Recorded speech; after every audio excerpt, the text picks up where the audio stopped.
All right, you guys, so the latch here on this car is broken.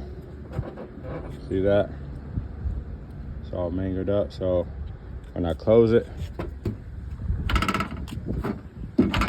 so we're gonna change out the latch. It's a 10 millimeter here on both sides. Pop this up. You can use your finger also. So boom, we popped it off. This swings back and forth. And this tip goes inside that hole. See how it's clipped in here? Just clip this out.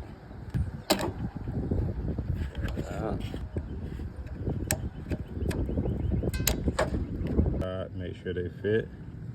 Everything looks exactly the same. Alright, so we put the ball underneath, slipped it under. Remember this piece, gonna latch on right here. Sit right there. So we got it in the hole. It's in the hole, and you're just gonna close this on the top. You're good to go. Boom. There it goes in the hole and closed in. There we go. All right, now we're gonna put our bolts in.